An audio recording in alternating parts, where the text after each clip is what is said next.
여러분, 오늘 본문도 마찬가지겠지만요. 이제 예수님이 이제 십자가로 이제 걸어가시잖아요.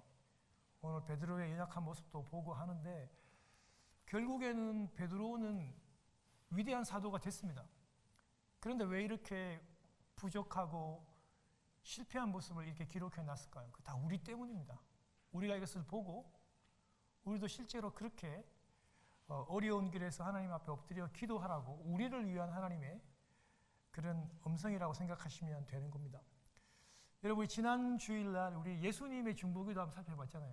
우리가 쓰는 용어랑 조금 달라요. 그래서 우리가 확 가슴에 와닿지는 않지만 정말 전무후무한 예수님의 중보기도의 내용이고요.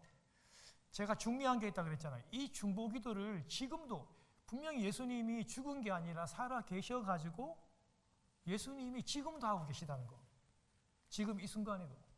그래서 혹시 여러분들께서 슬픔을 당하고 하는 일이 잘 안 되더라도 주님이 나를 위해서 항상 이렇게 중보기도 한다는 것을 여러분 꼭 기억하라고 말씀을 드렸죠. 여러분 중보기도, 예수님이 우리를 위한 중보기도가요, 하나 되게 해달라는 거 있잖아요. 하나님 아버지와 예수님이 하나인 것처럼 그 영원 전부터 시작해서 한 번도 떨어지지 않았던 그 완벽한 그 연합을 예수 믿는 성도들도 그렇게 서로 사랑하고 하나가 될 수 있도록 그렇게 기도했고, 그리고 우리가 좀 거룩할 수 있도록, 무엇으로 거룩해진다고요? 하나님의 말씀, 그 진리잖아요. 예수님의 말씀으로 우리가 거룩하게 해달라고 그렇게 기도했고, 그리고 우리 예수님 안에 있는 그 기쁨, 세상에서 뭐 돈 많이 벌고 좋은 데 취직하고 하는 그런 기쁨이 아니라 예수님 만나고 말씀 읽고 감격하는 그 기쁨이 충만할 수 있도록 예수님께서 그렇게 우리를 위해 기도한다고 말씀을 드렸습니다. 여러분, 오늘 우리 18장을 볼 텐데요. 우리 오늘 예수님이 이제 드디어 잡혀요. 우리 대적들 원수들에게. 그리고 예수님이 이제 대제사장, 오늘 우리 안나스의 집에 가서 이제 신문도 받죠. 그리고 빌라도에게 신문 받고 사형도 받고 이제 십자가로 이제 끌려가시고 죽으시고 부활하실 것에 대한 기록인데요. 우리 그동안 신앙생활 오래 하셨잖아요. 이 18장부터 시작해서 설교는 우리가 굉장히 많이 듣는 설교예요. 그래가지고 줄거리를 아는 데 있어서 전혀 문제가 없어요. 너무나 우리가 잘 알고 있는 그런 내용들입니다. 그런데 오늘 요한은요, 오늘 1절에 보면요, 다른 공간복음에서는 기록하지 않는 내용을 하나 적었는데 그게 뭐냐면 예수님이 제자들과 함께 기드론 시내를 건너서 동산, 겟세마네 동산을 얘기합니다. 그곳에 제자들과 함께 갔다. 그런 표현들을 쓰고 있어요. 여러분, 성경 가운데 이 기드론 시내, 골짜기입니다. 예루살렘 성이 여기 있으면 그 반대편에 감람산이 있어요. 그 감람산 어디에 이런 겟세마네 동산이 분명히 있었는데, 예루살렘 여러분 성도 굉장히 여러분 그 해발이 높은 지대에 있어요. 천연적인 요새잖아요. 그래서 이 높은 산과 예루살렘 성전이 높은 곳에 깊은 골짜기가 있게 돼요. 거기에 평상시에는 물이 잘 흐르진 않아요. 홍수가 지면 이제 시내가 흐르곤 하는데 그곳을 바로 기드론 시내라 그래요. 근데 성경에 딱 2번 기록이 됩니다. 2번. 오늘 한 번이 여기고 사무엘하 15장에 기드론 시내가 언급이 되는데요. 여러분, 다윗이 자기 자식 중에서 좀 아끼던 자식이 있어요. 예뻐하는. 누굽니까? 압살롬이거든요. 너무 잘생겼다고 그랬잖아요. 머리도 길고 장발이에요. 진짜로 잘생긴 이 아이가 어떤 일을 합니까? 여러분, 그 천재 책략가, 모사 아이도벨을 자기 편으로 이렇게 끌어들이고, 그리고 군대를 장악하고 여론을 장악해서 반역을 일으킵니다. 쿠데타를 일으켜요. 여러분, 아버지 목에 칼을 들이댄 거예요.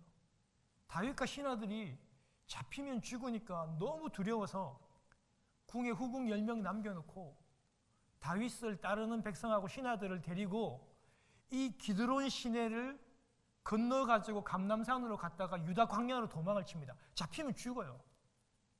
여러분, 그런데 그때 다윗이요, 맨발로 여기를 건넜어요. 그리고 얼굴에 여러분, 얼굴과 머리를 수건을 가리고 울면서 맨발로 기드론 이 시내를 건넜다고요. 그 모습을 본 자기를 따르는 백성들도 같이 울어요. 너무 불쌍하고 안타까워서. 왜요? 지금 이 기드론이라고 하는 말이 흑암이라는 뜻이거든요. 암흑이라는 뜻이거든요. 이 시내를 건너가면 이제 영영 못 돌아와요. 그거는 객관적으로 보나 뭐 정치적으로 보나 군사적으로 보나 이미 다윗은 다 잃었어요.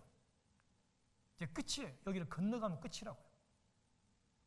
인간적으로는 그런데 실제적으로 하나님께서 이 반란을 개입을 합니다. 그래가지고 하나님의 능력으로 그 모사 아히도벨이 말한 거를 여러분 그 압살롬이 이렇게 듣지 못하게 하고 눈을 완전히 가립니다. 그리고 하나님께서 개입하심으로 말미암아 이 전쟁, 이 반역 전쟁을 다윗이 이기도록 해서 다시 돌아오게 하셨어요. 왕으로. 사람으로서는 절대 못해요. 근데 하나님이 개입하시니까 그 놀라운 일들이 일어나게 된 것입니다. 지금요, 이 요한이 예수님이 이 기드론 암흑을 건너시는 것을 기록한 이유는 뭐냐면, 인간적으로는 여러분 어때요? 저주의 십자가를 지고 간다고요. 다 끝났다고요. 예수가 아무리 가르치고 아무리 명설교 아무리 잘 가르쳐도 그거는 이제 다 끝났다는 거예요. 저렇게 저주의 십자가에서 죽어버리면 무슨 소용이 있냐는 거예요. 사람들이 보면 다 끝난 것처럼 보이지만 요한은 하나님이 개입하시면 힘없이 저주받아 죽으러 가는 그 예수님의 십자가의 길이 온전히 온 인류를 구원하는 완전한 구원의 역사가 될 거라는 것을 하나님이 개입하시면 가능하다는 그런 강력한 메시지를 기드론 시내를 건넜다는 이런 표현들을 넣고 있어요. 여러분, 이 요세푸스가 당시에 여러분 6월절이 되면 여러분 양이 몇 마리 잡히냐 기록에 의하면 27만 3천 마리 잡았다고 그랬어요. 여러분, 우리 시골에서 가끔씩 우리 가축 같은 거 한번 잡아보잖아요. 여러분, 27만 3천 마리의 양이 잡히고 그 피가 성전 밖으로 가서 여러분 이 기드론 시내로 여러분 이 핏물이 흘러내렸어요. 예수님이 그거를 보시면서 당신의 죽음을 생각하시면서 그 시내를 예수님이 제자들과 함께 그렇게 건너게 되는 것입니다. 사랑하는 여러분, 하나님이 개입하시면요 가능할 수 있습니다. 하나님이 개입하시면, 하나님이 하시면 아무리 이 흑암 기드론을 걷는다 할지라도 그 십자가가 온전한 구원의 역사가 될 것이라는 것을 오늘 강력하게 지금 말씀하고 싶은 겁니다. 여러분, 우리를 보세요. 2000년이 지났지만 여러분, 제가 구원을 받았잖아요. 여러분이 구원받았잖아요. 세상은 틀렸어요. 그 당시에 모든 유대인들 예수님의 십자가를 바라보는 그들의 시각은 다 틀렸어요. 하나님이 개입하심으로 승리하게 된 것입니다. 여러분, 그런데 이 동사는요 오늘 본문의 표현처럼 가룟 유다가 잘 알고 있는 곳이래요. 여러분, 이 의미가 뭘까요? 예수님이 왜 가룟 유다가 잘 알고 계시는 그 동산으로 갔을까요? 피하고 싶으면 안 가면 되잖아요. 이 말은 뭐냐면요, 예수님이 이 십자가의 이 모든 과정들, 진행 과정들을 완벽하게 다 알고 계세요. 그러면서 예수님이 이거를 다 주관하고 매니지먼트를 다 하고 계세요. 그래가지고 유다도 잘 아는 그 겟세마네 그 동산으로 자주 갔던 그 동산으로 예수님이 가셔가지고요 잡혀주시는 거예요. 유다가 지금 막 큰 군대를 이끌고 오거든요. 유다가 지금 그 대제사장의 여러분 종들과 하속들을 데리고 예수님을 잡으러 오는 것처럼 보여요. 근데 아니에요. 예수님이 이 모든 십자가 길을 다 알면서 예수님이 잡혀주시는 거예요. 그곳에 가서. 유다가 여러분이 로마 군대를 데리고 오는데요.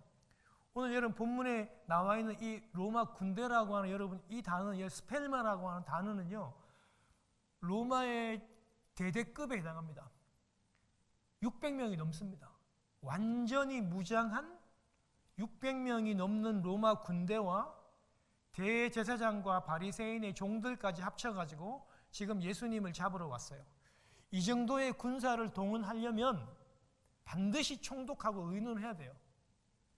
여러분, 이 빌라도 총독이 알았고, 여러분, 이 사람들이 생각이 아직까지도 여러분 예수님을 잘못 알고 있어요. 뭐냐면은 이 예수님은 정치적인 메시아이기 때문에 예수님 한 명을 잡으러 600명이나 되는 많은 사람들을 보냈지만 혹시나 큰 반란이나 밀란이 일어날 것을 생각해가지고 그것까지 제압을 하고 예수님의 제자들까지 모두 다 잡아들이려고 이렇게 큰 군대를 보낸 거예요.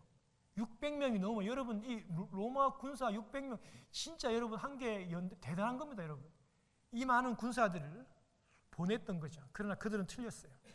예수님은 정치적인 그런 메시아가 아니라 우리들 같은 죄인들을 구원하러 오신 하나님의 아들 메시아 그리스도이십니다. 여러분, 할렐루야. 그들은 정확히 또 틀렸습니다. 여러분, 이제 유다는요 완전히 주님의 편이 아니라 대적자들의 편에 서서 예수님의 체포를 돕고 계십니다. 여러분, 그런데요 4절에 보면요, 4절 한번 보세요. 거기 보면 주님이 그 당할 일을 다 아시고 이렇게 합니다. 예수님이 지금 잡힐 것도 알고 당할 것도 지금 예수님이 다 알아요. 알면서 예수님이 지금 계속 잡혀주시는 거예요. 계속. 그러면서 예수님이요, 내가 여기 있으니까 너희들이 잡아가라, 이렇게 지금 그런 마음으로 나 잡아봐라 이런 식으로 그렇게 하시는 거예요. 여러분, 그러면서 예수님께서 그 잡으러 온 군인들에게 물어요. 너희가 5절과 여러분 7절에 보면요, 너희가 누구를 찾느냐? 여러분, 영어 표현이 여러분 쉽고도 잘 나와 있잖아요. Who is it you want이라고 되어 있어요. 너희들이 원하는 그 사람이 누구냐고. 그렇게 그들이 물으니까 군인들과 그 대적자들이 얘기한 나사렛 예수다, 그렇게 얘기를 합니다. 그때 예수님께서 말씀하시기를 내가 그니라, I am he라고 얘기해요. 여러분, 이 표현이 뭐냐면요, 이게 여러분 이 헬라어로 원어로는 여러분 우리가 지난번에 계속 살펴보았듯이 에고에임이라 그래가지고 I am 뭐뭐뭐. 예수님이 지금 7번 얘기했다고 그랬잖아요. 나는, 예수님 뭐라 했습니까? 나는 뭐라고 그랬어요? 나는 생명의 떡이다. 그렇죠? 나는 생명의 빛이다.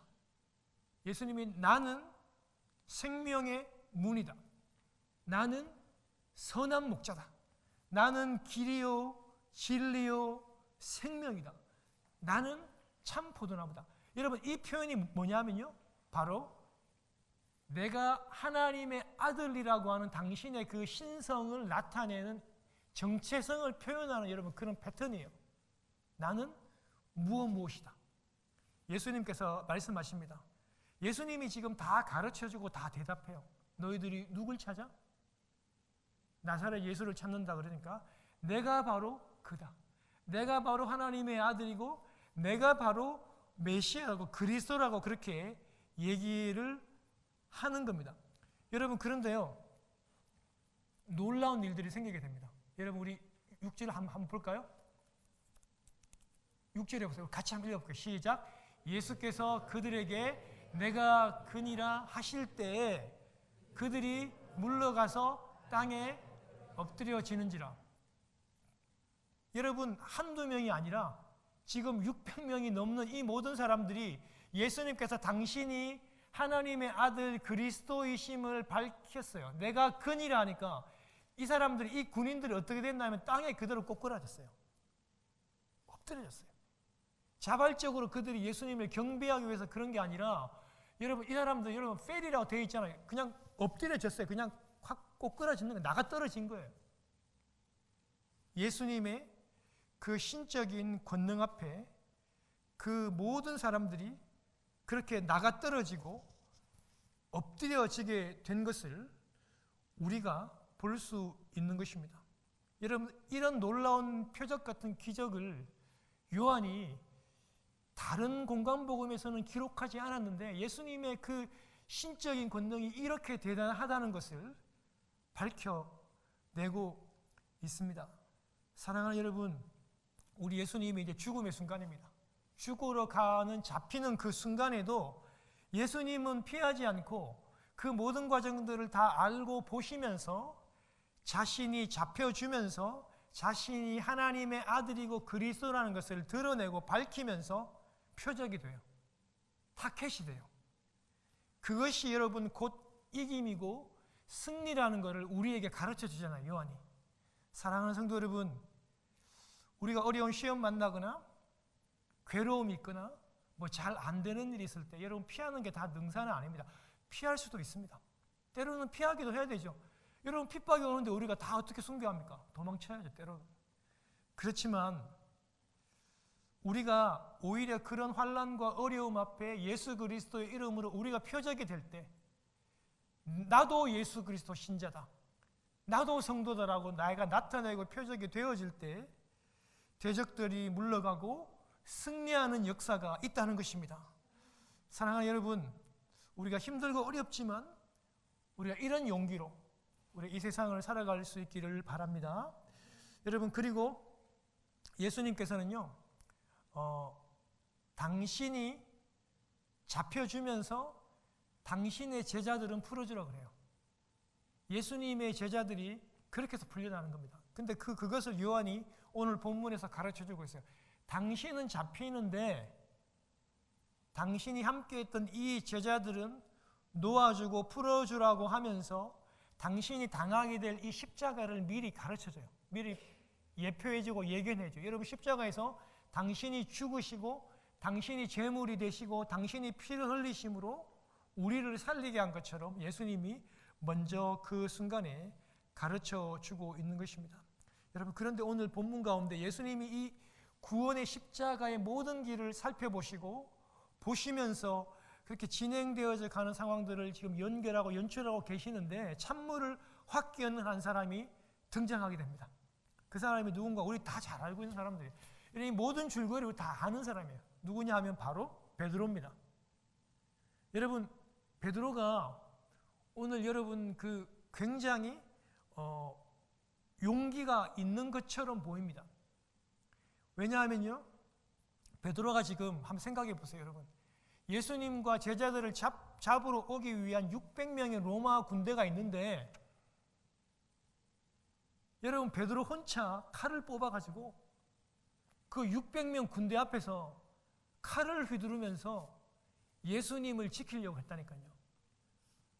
한편으로 보면 이 사람이 참 대단한 용기가 있다, 그렇게 볼 수도 있겠지만 우리가 보려고 하는 것은 그것이 용기가 아니라 오늘 겟세마네 동산의 기도는 없지만 겟세마네 동산에서 예수님은 이 모든 사건들을 위해서, 구원의 사건들을 위해서 간절히 기도했는데 베드로를 비롯한 모든 제자들은 기도하지 않았어요.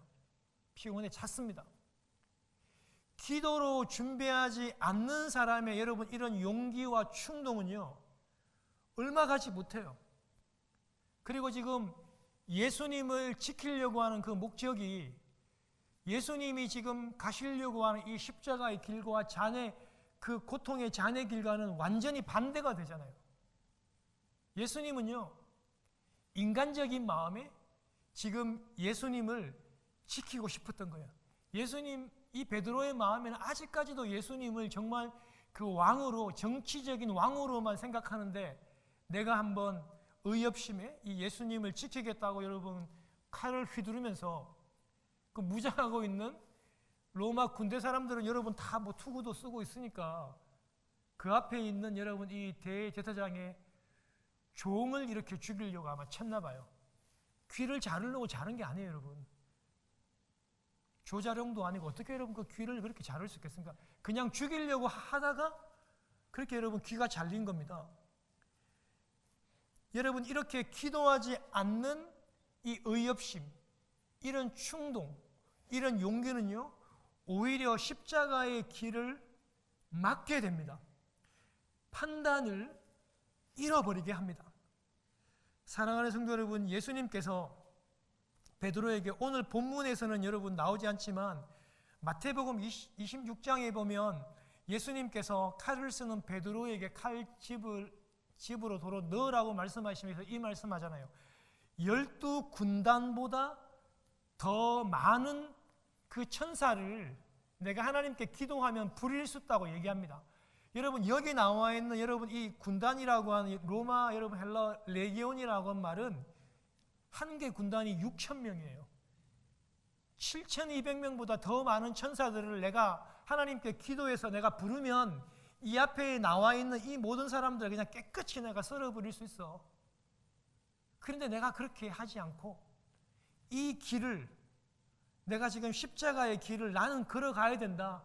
하나님 아버지께 순종해서 그러니까 너 칼을 집어넣으라고 그렇게 말씀하시면서 예수님께서 그 말고라고 하는 그 종의 귀를 붙여주신다고요. 회복해 주신다는 겁니다. 사랑하는 여러분, 세상적으로 보면 말이 안 되죠. 자기를 죽이려고 왔던 사람들의 그 귀가 떨어지고 상처 입은 것을 다시 고쳐줍니다. 원수를 고쳐줘요. 그런데 예수님께서 십자가의 그 길을 가시면서도 예수님께서 이 모든 과정들을 다 알고 계시니까 나를 잡으러 왔던 원수라고 해도 대적자라고 해도 그 말고라고 하는 그 친구의 그 귀를 붙여주시고 회복시켜주고요. 요한은 여러분 이 말고라고 하는 사람의 이름을 정확히 기록을 해놓고 있어요. 여러분 성경에 이름이 기록되어 있다는 건요 굉장히 큰 의미가 있다고 많은 학자들이 얘기해요. 예수님의 십자가를 졌던 사람이 누굽니까? 구레네 시몬이잖아요. 근데 여러분 거기에는 그냥 구레네 시몬이라고만 적었지만 로마서 16장 13절에 보면은 그 여러분 구레네 시몬의 아들 여러분 루포 알렉산더 같은 사람 나오잖아요. 이 사람들이 다 초대교회 다 지도자로 됐거든요. 그래서 많은 학자들이 얘기하기를 이렇게 말고라고 하는 이름이 기록이 되어 있으면 예수님께서 당신의 귀를 고쳐주었기 때문에 이 사람은 예수를 믿었을 확률이 대단히 많다고 그렇게 얘기를 해요. 무슨 말입니까? 그 십자가를 지고 가시면서도 잡히는 그 죽음의 순간에서도 예수님은 이 십자가가 영혼들을 살리고 영혼들을 구원하는 십자가라는 것을 이런 힐링을 통해서 또 가르쳐주고 있는 거예요. 여러분 예수님이 이런 분이십니다. 모든 것을 다 주관하시고 매니지먼트 하시면서 예수님께서 완전히 이것을 보시고 계속해서 예수님은 십자가의 길을 가고 계신다는 것을 우리는 꼭 아셔야 한다는 겁니다. 여러분 그런데 이제 우리가 마지막으로 베드로의 우리 행동들을 한번 살펴본다면 우리가 다 알고 있는 내용들입니다. 베드로가 여러분 예수님을 3번이나 부인하고 거짓말했잖아요. 그렇죠? 그런데 여러분 우리가 이건 알아야 돼요. 베드로만 부인한 게 아니에요. 베드로 말고 다른 모든 제자들도 다 부인했습니다. 부인한 정도가 아니라 아예 도망쳤어요. 그래도 양심이 있었던 베드로와 요한은 그래도 예수님은 따라갔다고요.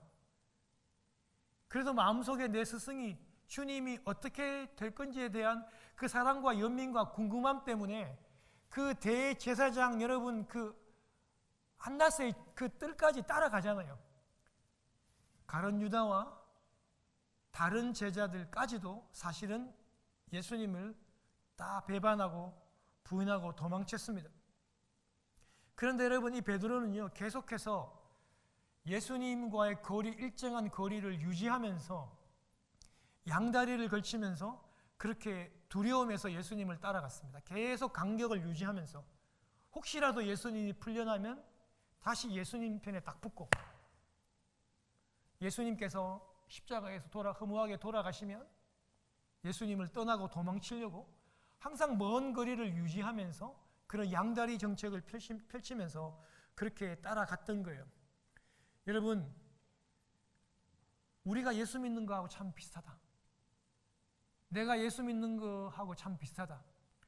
예수 믿는 것을 마치 보험 드는 것처럼 건강보험 드는 것처럼 이거 하나 들어놓으면 나는 그냥 구원은 따놓은 거고 여러분 우리가 이런 식으로 신앙생활하는 사람들이 많다는 거예요.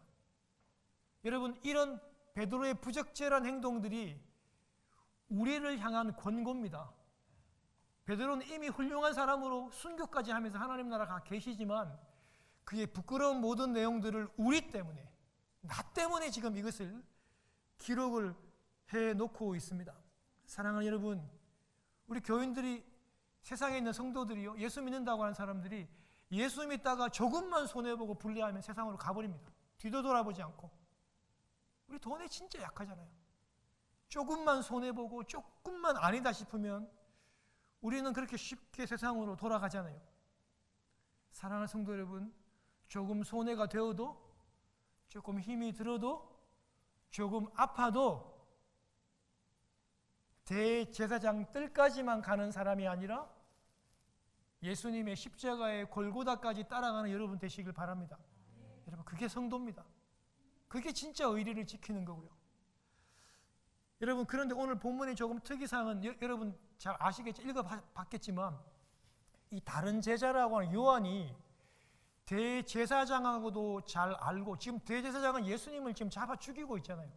그런데 이 요한이 대제사장하고도 잘 알고 그 집을 그냥 밥 먹듯이 쉽게 들락날락하고 베드로까지 이렇게 데리고 들어가게 돼요.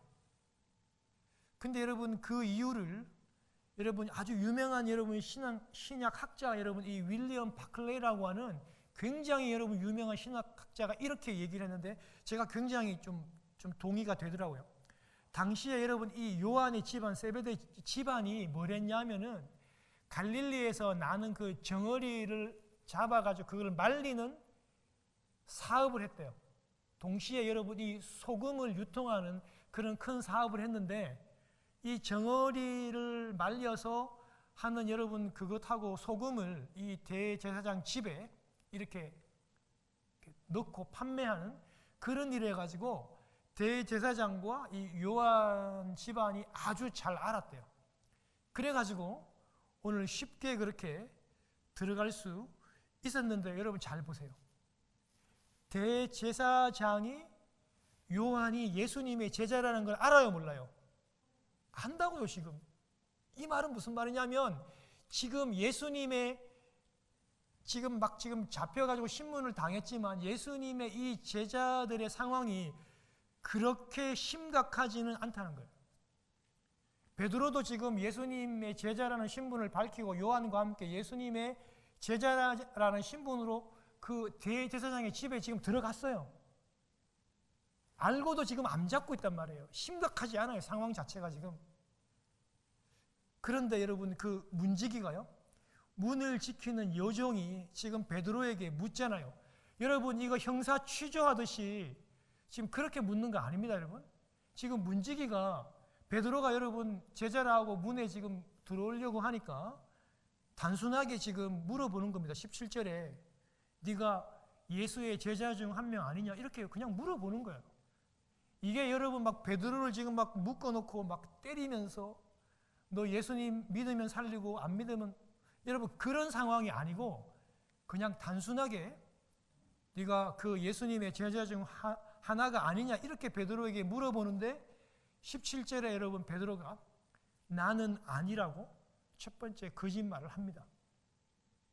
나는 예수의 제자가 아니고 그 편도 아니라고 그렇게 얘기를 하고요. 그것뿐만이 아니라 거기 모인 사람들이 또 그의 제자냐 물어봤을 때도 아니라고 대답했고, 또 그리고 또 있는 그 무리들이 날씨가 너무 추웠대요.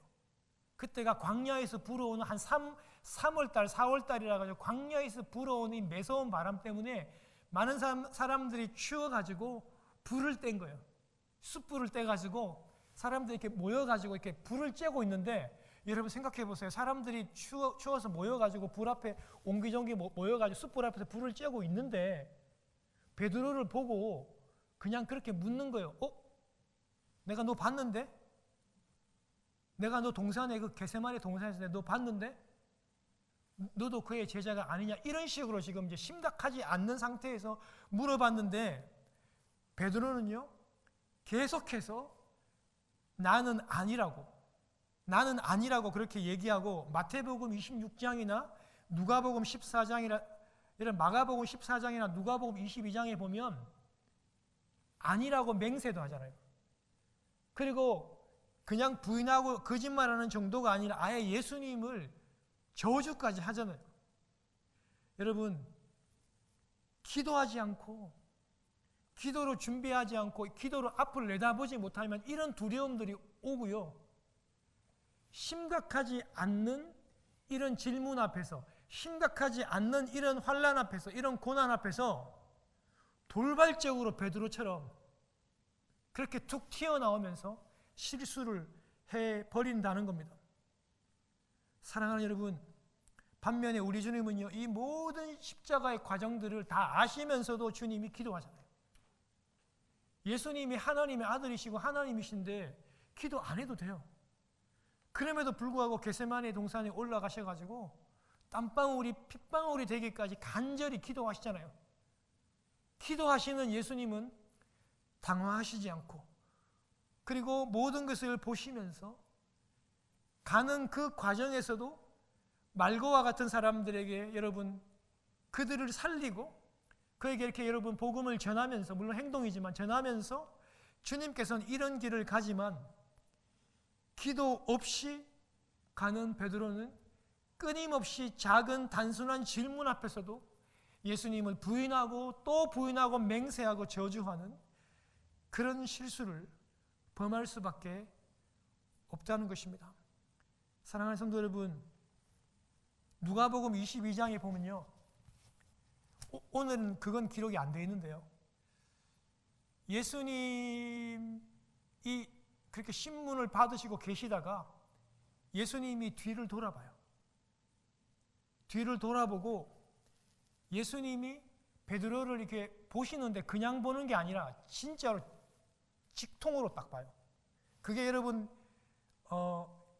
영어 표현에 보면 그런 표현들이 딱 나와요. turned and looked straight at Peter이라고 되어 있어요. 예수님께서 베드로를 뒤를 돌아보는데 그냥 이렇게 곁눈질처럼 보는 게 아니고 그냥 쪽바로 다이렉트로 베드로의 눈하고 예수님하고 눈이 딱 마주쳐요. 그때 베드로가요, 예수님이 했던 말씀이 기억나가지고 닭 울기 전에 3번 부인한다는 말이 기억나서 베드로가 밖으로 가서 대성통곡을 하고 회개합니다. 다 부인했습니다. 제자들 유다도 부인하고 남은 제자들도 부인하고 베드로도 다 부인했지만 베드로가 그들과 달랐던 것은 뭐냐면 그런 상황에서 회개할 수 있는 상황에서 그 회개의 기회를 잡은 거예요. 여러분, 예수님께서 최후의 만찬까지 여러분 그 발을 씻겨주면서 유다를 계속해서 여러분 와치했잖아요. 계속 말씀하잖아요. 이 가운데 나를 팔 자가 있다. 그릇 안에 손 넣는 자가 나를 팔 것이다. 여러분, 계속해서 지금 가룟 유다에게 예수님이 사인을 줘요. 돌아올 수 있는 기회를 계속 주지만 가룟 유다 회개 안 합니다. 자리를 박차고 일어나서 나가버리지 않습니까? 사랑하는 여러분, 우리가 세상에 살면서 넘어지기도 하고 예수님을 부인하기도 하고 예수님을 떠나기도 합니다. 그렇지만 중요한 또 한 가지가 뭐냐 하면 돌아와야 할 그때, 그 기회에 돌아올 수 있는, 주님의 손을 다시 붙잡고 다시 무릎 꿇을 수 있는 그런 기회가 왔을 때 꼭 잡는 여러분들이 되시기를 바랍니다. 사랑하는 성도 여러분, 우리 이번 한 주간 동안도 정말 이 주님이 걸어가셨던 이 모든 길들을 보면서 예수님은 이런 죽음의 길까지도 당신은 모두 주관하시고 아시고 역사하시고 매니저만 하시면서 가고 계시면서 영혼까지 살리는 그 예수 그리스도를 보면서 위로받으시기를 바라고, 또 한편으로는 이 베드로와 같이 기도하지 않을 때 넘어지고 실수할 수 있었다는 것을 알고, 그리고 실수했다고 할지라도 주님의 기회가 왔을 때 반드시 그 기회를 잡고 돌아올 수 있는 여러분 되시기를 바랍니다.